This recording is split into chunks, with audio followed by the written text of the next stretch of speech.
la plus belle des femmes. Et encore, quand je vous dis belle, je vous dis pas tout, le mot est trop faible. Dounia, de sa beauté, on en parlait à travers les montagnes. Dounia, de sa beauté, on en parlait au-delà des sept mers, c'est vous dire si cette fille était belle. Dounia, les filles, accrochez-vous, retenez votre jalousie parce que Dounia, non seulement elle était belle, mesdames, mais en plus, elle était intelligente. Ça gâche rien, messieurs. Dounia, non seulement elle était belle et intelligente, mais en plus, salivez donc, messieurs, elle était riche. Il y en a qui connaissent la vie. Voilà, elle était comme ça, Dounia. Et alors, je vous pose la question, quand on est belle, riche et intelligente, est-ce qu'on est heureuse? Oui. Oui. Non, c'est catégorique. Moi, je le serais. Hein. Qui le serait ici? Oui, il y en a. Eh bien, Dounia, elle n'était pas. On va dire quelle fille difficile alors. Elle n'était pas parce que, figurez-vous que c'était une princesse, Dounia. Une vraie de vraie, hein. Pas une poupée Barbie, non. Une vraie de vraie, une vraie princesse qui était fille de roi. Et c'était bien là son malheur. Son père, il n'était pas tyrannique au sens de l'histoire précédente du roi d'avant. Mais son père, il avait décidé, parce que sa femme était morte en couche, il avait décidé de s'occuper de sa fille unique, Dounia, et un père qui veut s'occuper de sa fille du début jusqu'à la fin, ça rend malheureuses les filles. Parce que depuis qu'elle était née, son père, il avait toujours voulu les meilleures nourrices pour elle. Qui peut le lui reprocher? Personne. Il a voulu les meilleurs maîtres pour l'éduquer. Normal, un père aimant, c'est ce qu'il souhaite. Il avait voulu les meilleurs médecins pour la soigner. Mais il avait voulu s'occuper aussi de ses amitiés. Il les lui a choisis avec soin les amitiés de sa fille, ses amitiés filles et ses amitiés garçons. Et maintenant qu'elle était en âge de marier, son père, il se mêlait de choisir son mari. Voilà. Alors il les avait fait venir, les princes des royaumes alentours. Et puis il leur a demandé de venir dans la salle du trône. Ils étaient là, assis comme vous autres, dans cette salle. Lui était sur son trône, à sa droite son vizir. Vous savez ce qu'est un vizir? Tout le monde le sait. Un conseiller? Non, alors un vizir, c'est comme un premier ministre. Hein. C'est le François Fillon du roi, là. Hein. C'est le premier ministre. Et puis, à sa gauche, Dounia, sa fille chérie. Et il lui dit, regarde Dounia, ma princesse, lumière de mes jours, regarde, ils sont tous venus. Il y en a un, tu le choisis, celui qui fait vibrer ton cœur, et je le ferai roi. Et Dounia, elle les regarde tous. Puis elle dit, non, mon père, excusez-moi, mais aucun de ces hommes ne m'intéresse, je n'en veux pas. Dounia, princesse de mes jours, lumière de ma vie, ne m'agace pas, ils sont tous venus, ils sont tous riches, tu vas pas me dire qu'il n'y a pas un gars ici qui soit pas et qui fasse pas vibrer ton cœur, qui soit pas à ton goût. Elle savait qu'il fallait pas trop énerver son père, alors elle a regardé encore, puis elle a dit, non mon père, écoute, si tu fais pas des efforts, je le choisirai à ta place, regarde, celui-là à lunettes, il est pas mal quand même. Hein? Elle dit, non, mon père, il est trop vieux, hein. Bon, il y a puis l'autre là, avec la casquette, lunettes de soleil, un air mystérieux. Non, mon père. Puis dire, et puis écoutez, mon père, autant vous le dire tout de suite, aucun de ces hommes ne m'intéresse parce que mon cœur est pris, voilà, c'est dit. Ton cœur est pris? Oui, mon père, mon cœur, je l'ai donné à Hassan. Hassan, mais quel Hassan? Mais Hassan, le fils du cordonnier du palais. Hein?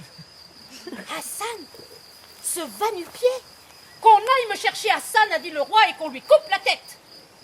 Il dit, mon père, attention, s'il arrive quelque chose à Hassan, s'il disparaît, s'il lui manque un cheveu, je me tuerai dans l'instant, et vous savez que je suis têtu, je fais toujours ce que je dis. Le père, il s'est levé furieux de la salle du trône, et il est parti net dans son boudoir. Et là, il a fait les 100 pas. Vous savez pourquoi on appelle un boudoir? C'est parce que c'est l'endroit où on boude. Et lui, les bauderies de roi, c'était quelque chose. Il les a fait les 100 pas, et derrière son vizir qui le suivait. Majesté, mon prince, mais on n'a qu'à le tuer en secret. Imbécile, crétin. Tu l'as entendu, ma fille, elle se tuerait s'il lui arrive quelque chose. Trouve autre chose.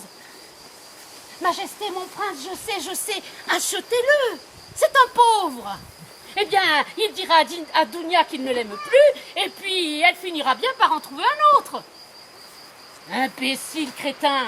C'est un pauvre, c'est vrai, mais je connais sa famille. Ils sont fiers, arrogants. Ils préféraient me cracher aux pieds plutôt que d'accepter quelque argent. Trouve autre chose. Et le vizir, toujours à courir derrière le roi, dans son boudoir. Majesté, mon prince, que Dieu vous garde dans sa bienveillance. Je sais. Proposez-lui le jeu du destin. Le jeu du destin? Oui, mon prince, c'est simple. Posons dans une coupe à vos pieds, là, au bord de votre trône, une coupe où il y aura deux papiers. Sur un est écrit oui, sur l'autre est écrit non. Demandez à Hassan de choisir un des papiers. S'il choisit oui, il épouse votre fille. S'il choisit non, vous lui coupez la tête.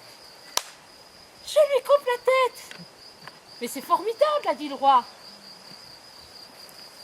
Et si elle choisit oui?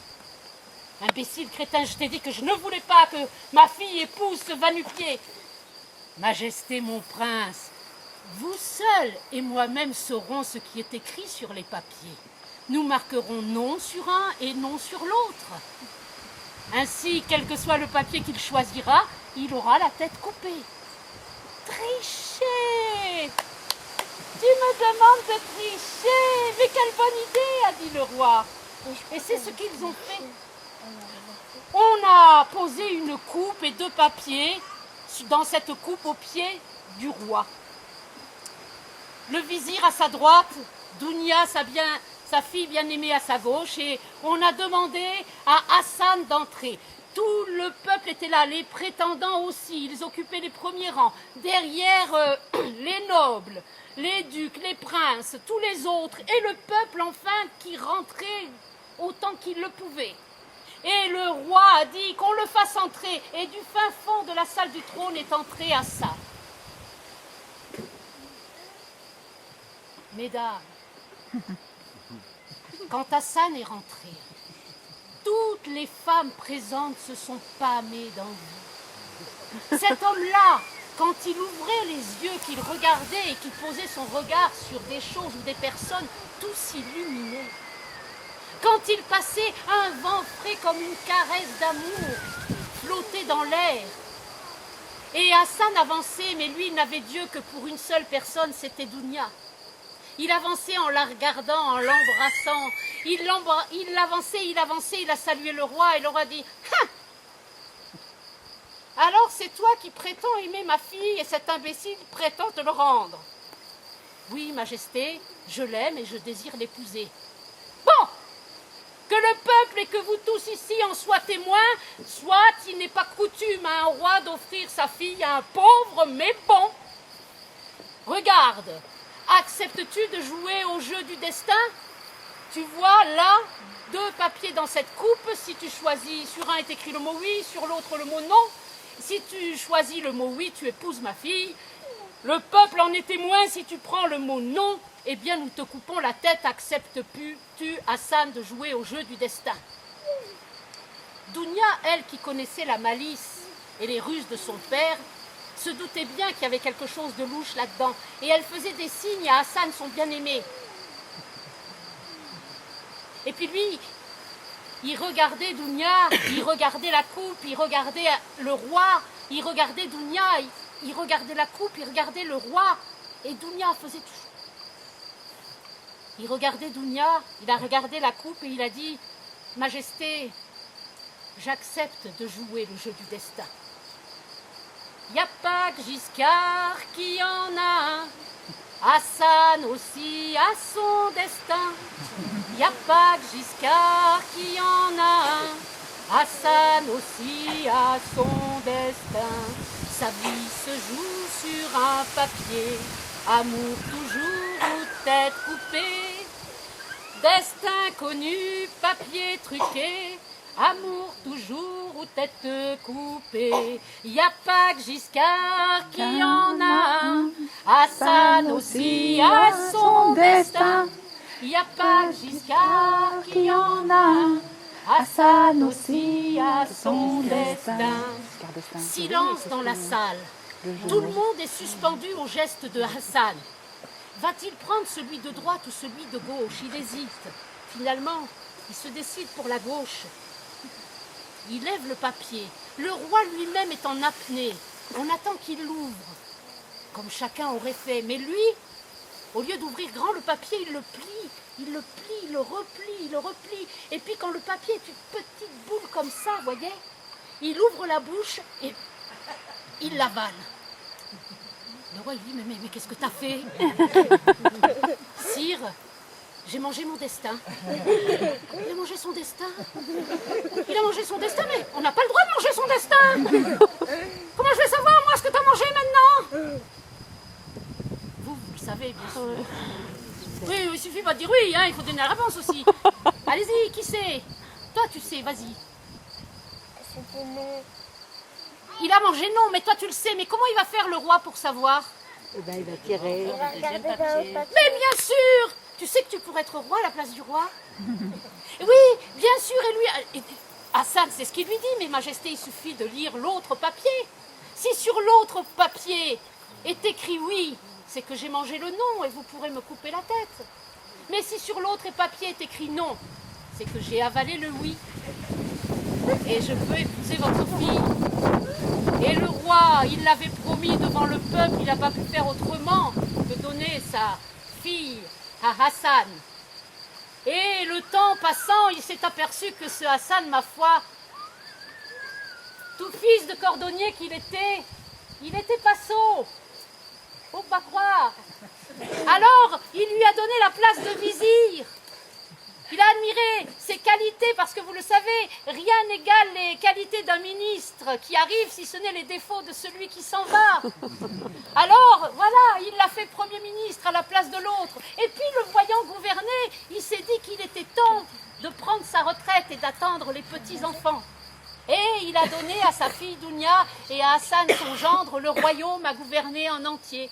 Et eux, la première chose qu'ils ont fait, c'est d'écrire tout en haut de l'entrée du palais cette devise. L'homme, quoi qu'on en dise, est toujours maître de son destin. Avec ce qu'on lui donne, il peut toujours faire quelque chose. Et bien, vous savez que s'ils ne sont pas morts, ils y gouvernent encore.